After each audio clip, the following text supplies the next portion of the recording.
الفيلم الامريكي سبنسر كونفيدينشال 2020 بطولة النجم مارك وولبرغ. القصة ديالو كشرطي كيتورط في جريمة قتل وبعد قضاء العقوبة السجنية كيتلاقى مع الشريك ديالو السابق لكشف مؤامرة خطيرة كتعلق بمقتل شرطيين في ولاية بوسطن. التحقيق يوصلهم لاخطار العصابات ومواجهة شخصيات غامضة. من بين مشاهد الاكشن والدراما غنكتشفوا الجانب الاخر سبنسر واش غيتمكن من الوصول للمجرمين لتحقيق العدالة او غيلقى راسو محاصر وسط شبكة اعماق في الفساد. قبل ما ندخلوا في تفاصيل الفيلم ما تنساوش الاشتراك وتفعيل زر الجرس باش يوصلكم كل جديد. كيبدا الفيلم بمشهد استرجاعي بحيث كيزور زوج من محققي بوسطن سبنسر والشريك ديالو دريسكول منزل القائد ديالهم جون بوين. كيقدم سبنسر الشهاده ديالو للقاضي وكيشير له انه كيشتبه بان بوين كيقوم بالتغطيه على قضيه وفاه امراه الاسم ديالها غلوريا. كيواجه سبنسر القائد ديالهم بوين في المنزل ديالو كيلقاه في حاله سكر بينما كتبان على الزوجه ديالو اصابات واضحه في الوجه ديالها. كتصاعد الامور للجدال وكينتهي باعتداء سبنسر عليه بعنف نتيجه الاحباط. بعد الحادثه تم الحكم عليه بالسجن لمده 5 سنوات. اثناء فتره السجن ديالو وفي المكتبه بالضبط كيكون صداقه مع زميل الاسم ديالو سكيب اللي كينتمي لعصابه خارج السجن. خلال المحادثه ديالهم كيحاصروا رجال سكيب سبنسر وكيساعدوا المهاجمه ديالو. كيحذروا سكيب من البقاء في بوسطن وكيوصلوا برساله من شخص مجهول. ملي كيحس بالخطر كيدافع سبنسر على نفسه بسرعه وكيتصدى للرجال بحيث كيتدخلوا الحراس. كيعرف سبنسر ان سكيب قام بالطعن ديالو وكيقول له احد الحراس بانه محظوظ لان افعاله كانت دفاع عن النفس. بعد اتمام العقوبه السجنيه كيتمكن من اطلاق السراح ديالو. كيستقبلوا افضل الاصدقاء والشريك التجاري هنري. قبل المغادره كتبان الصديقه ديالو السابقه سيسي ولكن كيبان انه غير راغب في اللقاء ديالها. كيقوم بالقياده سبنسر وهنري البعيد. في شقه هنري كيرحب دريسكول بالعوده ديال سبنسر وكيتحقق من الكلب ديالو ولكن بعد سنوات من السجن ما كيتعرفش عليه. كيدخل الغرفه وكيستلقي براحه السرير ديالو ولكن كيكتشف لاحقا ان عنده زميل في السكن الاسم ديالو هاو. كيشعر سبنسر بالاحباط ملي كيشوف ان الكلب ديالو هاو كيفضلوا عليه. في ديك الليله كيرجع بوين للمنزل ديالو وبينما كيتحدث مع بنته على مشروع مدرسي كيتلقى مكالمه اخرى من طرف رجل مجهول كيطلب منه اللقاء في محطه الحافلات. خلال الوصول ديالو كتصدموا سياره وكيقوموا رجال ملثمون بسحبوا الخارج وكيتهموا بوين بتسريب معلومات ولكنه كينفي هذا الشيء. رغم التوسلات ديالو كيقوموا بالقتل ديالو بوحشيه وكيقطعوا راسو. صباح اليوم الموالي كترجع الممرضه لاتيسيا للمنزل ديالها وكتلقى الزوج ديالها المحقق تيرينسي ميت في السياره ديالو امام المنزل. في هذا الاثناء بينما كيحضر هنري وسبنسر وجبه الفطور كيسمعوا الاخبار عن مقتل بوين. كيوصل دريسكول وضابط اخر فجاه لاستجواب سبنسر لانه مشتبه به رئيسي في مقتل بوين. كيدعم هنري حجه غياب سبنسر وكيشير لهم انه كان مع طوال الليل واللي كيقنعهم بالحجه. كيستعد دريسكول المغادره لكن الشريك ديالو كيتهم سبنسر بقتل بوين واللي كيبين الكراهيه الواضحه ديالو ليه. لاحقا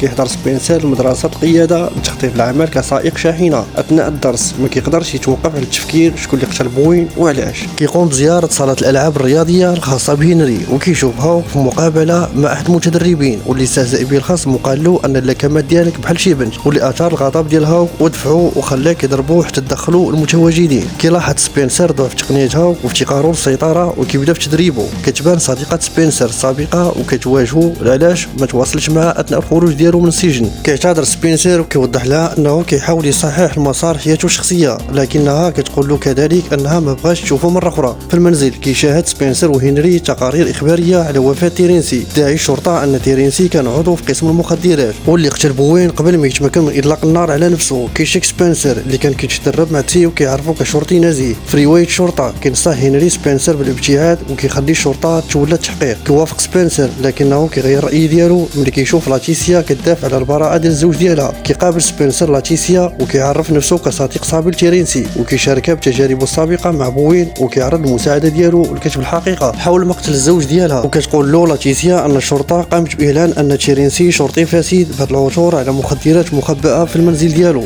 ملي كيسول سبنسر على اخر مكان شاهدوا فيه تيرينسي كتقول له انه قال لها اجتماع مع شريك ديالو في احد الحانات الليليه. كيتعرف سبنسر على الحانه كمكان كيجتمعوا فيه ضباط مثل تيرينسي. بديك الليله كيزور الحانه وكيتواصل مع الضابط اللي ذكراته لاتيسيا في الحمام. كيحاول سبنسر يستجوب الضابط لكن مجموعه من الضباط الاخرين اللي كانوا حلفاء لبوين كيدخلوا وكيقوموا باظهار العداء ديالهم ديالهم تجاه سبنسر. بعد ما ضربوه بشده كيقوموا باخراجه خارج الحانه. بعد ما كيوقف سبنسر كيلاحظ وجود كاميرات مراقبه تابعه للمتجر قريب كتشير لمدخل الحانه. كيدخل سبنسر المتجر وكياخذ لقطات بالقوه من الموظف بمساعده هاو. كيراجع سبنسر وهاوك التسجيلات وكيشوفوا تيرين كيغادر الحانه وكيدخل سياره صفراء. كما كيلاحظوا ايضا سياره زرقاء وهي نفس السياره اللي لقاو فيها تيرين ميت بعد ما اصطدمت بسياره بوين. كيسول سبنسر هاو كيقول له واش كتعرف السيارات. كينكر ولكن كيقول له انه عارف منين غادي يبدا البحث. في اليوم التالي كيزور سبنسر موقع جريمه بوين للبحث عن ادله، لكن الشيء الوحيد المفيد اللي لقاه هو عود تنظيف الاسنان. كيواجه دريسكول اثناء التدريب ديالو في صاله الالعاب الرياضيه وكيسولوا على تيرين. كيصر دريسكول على ان تيرين شرطي فاسد وان القضيه تم اغلاقها. كيشكك سبنسر في ان تيرين يتمكن من قياده السياره ويقتل نفسه امام المنزل ديالو واللي غادي يقدر يشوفوا الابن. كيقترح دريسكول ان تيرين ما كانش في حالته الطبيعيه بسبب المخدرات. ملي كيذكر له سبنسر مسرح الجريمه كيدعي دريسكول انه ما كانش تما نهائيا، والامر اللي كيثير شكوك سبنسر لانه لقى عود تنظيف الاسنان في الموقع. وكيعرف ان دريسكول دائما كيحمل واحد في فمه. خلال تناول الطعام في احد المطاعم مع هاو كيلاحظ سبنسر شي حاجه اللي غريبه، وخلال المغادره كيشوف سبنسر السياره الصفراء اللي بانت في تسجيلات الكاميرا وكيقوم بالمطارده ديالها. وخلال هذه المطارده كيقف سبنسر فوق سياج لكنه كيتعرض للهجوم من كلب طليق. كينادي ملك الكلب عليه وكيوقفوا. كيرجع سبنسر المصاب للصاله الرياضيه بحيث كيلقى هاو وكيكشف له كذلك انه تم حفظ رقم لوحه السياره لكنه ما تمكنش من اخبار سبنسر لانه غادر بسرعه. كيزور سبنسر صديق قديم للتحقق من رقم لوحه السياره وكيكشف له ان مالك السياره الصفراء الاسم ديالو تشارلي. كيراقب تولاتي تشارلي اثناء حصوله على جلسه تدليك. كيشرح سبنسر الاحداث السابقه. كانت غلوريا ناشطه حقوقيه كتعارض احتلال الملك العمومي في المدينه وتم توظيف تشارلي للمضايقه وتخويفها، والامر اللي ادى بتشارلي لقتلها بوحشيه وتمكن من تعليق القطه ديالها في المنزل ديالو. كيتذكر سبنسر انه تلقى مكالمه على سياره مشبوهه بدئيا، والامر اللي وصلوا لعثور جثه غلوريا. مع مرور الايام اكتشف سبنسر ان القسم كان كيتستر على قضيه غلوريا، لذلك واجه بوين واللي رفض الاستماع وقام بالطرد ديالو خارجا. سبنسر كان عارف انه كيتوجب عليه ابعاد من هذه القضيه، لكنه كان مقتنع بان بوين عنده يد في هذا الشيء. كيبين له احد الصحفيين لقطات من كاميرات المراقبه لقتل غلوريا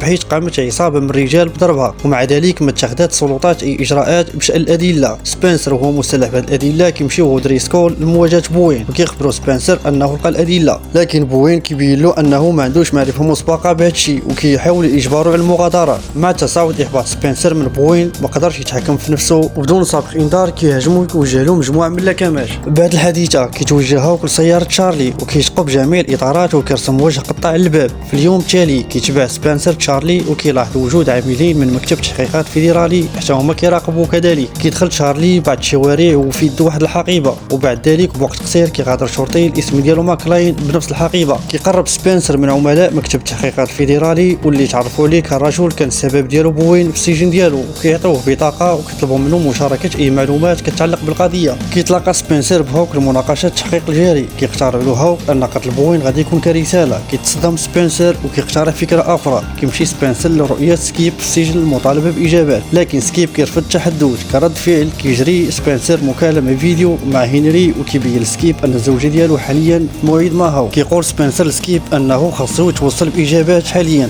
الا تعطل غادي يتحمل العواقب. كيوقف سكيب على التحدث وكيامر هاو بالابتعاد على الزوجه ديالو. كيمتثل سبنسر للطلب. كيكشف سكيب ان جميع الاجابات اللي كيقلب عليها غادي يلقاها في مكان الاسم ديالو واندرلاند. مساعده صحفي الاسم ديال واين كيكتشف سبنسر وهاوك ان واندرلاند هي عمليه احتيال قمار ومركز العمليات مخدرات متنوعه كتم الاداره ديالها من طرف ضباط شرطه فاسدين ومجموعات اجراميه. واين كيقول سبنسر انهم غيساعدوا في جمع الادله لوقف العمليات في واندرلاند، لكن واين كيحذرهم انهم غادي يواجهوا ضغوطات كبيره وما غاديش يصدقوا الامر ملي غادي يعطيهم معلومات سريه. ببساطه ملي غادي يزور سبنسر المكان التحقيق غيواجه زوج من افراد العصابه واللي غادي يجبروه على المغادره، وفي هذا الاثناء ما عندوش خيار اخر سوى الامتثال. كيقوموا بشيء جنازتين كل من تيرين وبوين، والملاحظ ان بوين كتلقى مراسم تكريم على مستوى اعلى بينما كتجرى جنازه تيرين في كنيسه بسيطه. بعد حضور جنازه تيرين كيمشي سبنسر للمطعم مكسيكي مع هاو، لكن كيلاحظ ان العديد من الرجال كيشوفوا فيه واحد النظره اللي غريبه. كيدخل راجل اخر وكيهاجم سبنسر فورا من الخلف بالسكين، لكن كيتجنب الهجوم بسرعه وكيدخل في مواجهه مع باقي افراد العصابه. بينما سبنسر كان على مشارف الموت كيبان هاو فجاه بالسياره وكيقتحم من المطعم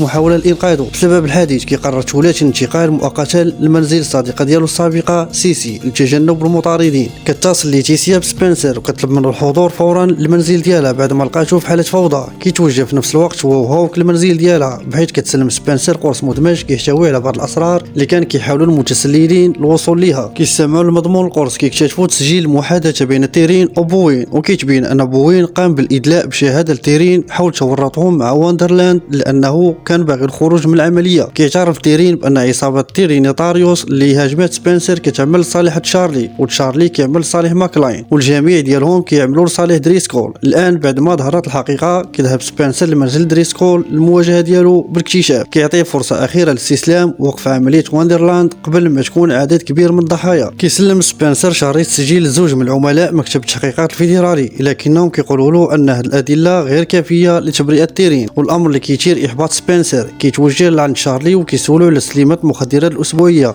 تحت ضغط سبنسر كيعترف تشارلي بان التسليم غادي يتم اليوم. كينتظر سبنسر وهاوك مرور شاحنه بيضاء كيقوموا برمي مطرقه عليها واللي تسبب في التحطم ديالها. كيقتربوا من الشاحنه وكيقوموا بضرب الركاب لاجبارهم على الخروج وكيسرقوها. كيبين سبنسر المخدرات الواين لاستخدامها كدليل، لكن واين كيقول له انها ما زالت غير كافيه كدليل، والامر اللي كيثير احباط سبنسر اكثر. كياخذوا الشاحنه المرآة بسيسي وكيكتشفوا ان هنري رجع للشقه ديالو. كيتلقاو مكالمه من دريسكول كيكشف فيها انه تم اختطاف هنري لاستخدامه كورقه ضغط. كيطلب من سبنسر اهدار المخدرات لوندرلاند ولا غادي يقتل هنري. قبل التوجه للموقع كيوضع سبنسر وهاوك خطه بعنايه للانتقام من عناصر الشرطه الفاسدين. كينتظر دريسكول والرجال ديالو بفارغ الصبر وصول سبنسر في وندرلاند، لكن ملي كتوصل السياره كيتضح انها ماشي تا سبنسر وكيحاولوا ينقذوا هنري. لكن دريسكول كيطالب معرفه مكان سبنسر. في ديك اللحظه كيقتحم سبنسر وهاوك المكان بشاحنه كبيره مخترقين السيارات اللي كانت كتسد الطريق. كيطارد سبنسر دريسكول لكنه فجاه كيتصاب طعن السكين من احد رجال دريسكول وكيواصل الملاحقه ديالو، لكنه كتم المحاصره ديالو من قبل عده رجال مسلحين. لحسن الحظ كيوصل هاوك وكيقوم بالمساعده ديالو وكيتمكن منهم واحد من بعد واحد. كيتوقف دريسكول على الهرب وكينتظر سبنسر، لكن سبنسر كيقفز عليه فجاه من الجانب وكيتمكن سبنسر من توجيه المسدس ديالو نحو دريسكول وكيعلن انه تم القبض عليه، لكن كيقرر يعطيه درس. اولا كيتحداه في قتال بالايدي بحيث كيتفوق دريسكول في البدايه، لكن سبنسر كيلقى فجوه في الدفاع ديالو وكيهاجمو وكيوجه له مجموعه من الضربات وبنفس الاسلوب اللي قام به مع بوين. وفي النهايه كيقوم سبنسر بالقبض على دريسكول كمواطن عادي. خلال وصول السلطات وعملاء مكتب التحقيقات الفيدرالي كيلقاو جميع المخدرات مع المجرمين وهما بحاله اعتقال. كيتم تبليغ الاخبار على اعتقال جميع المتورطين، وكيتم اغلاق كازينو وندرلاند، وكيتم كذلك حل قضيه غلوريا اخيرا، وكيتم اثبات براءه تيرين من الجرائم اللي اتهم بها. في المقابل كيقوموا بتكريم تيرين بعد الوفاه ديالو، وكيتم انشاء منحه دراسيه للابن. في الاخير كيقوموا بتوجيه اشاده لكل من سبنسر وهاوك كابطال محليين. وفي نهايه الفيلم كيجتمعوا الابطال الاربعه للاحتفال بتحقيق العداله، لكن كيشاهدوا تقرير اخباري على اعتقال رجل الاطفاء كيدعي انه تم تلفيق ليه مجموعه من التهم. كيتعرف عليه سبنسر باعتباره احد الزملاء السابقين في المدرسه الثانويه.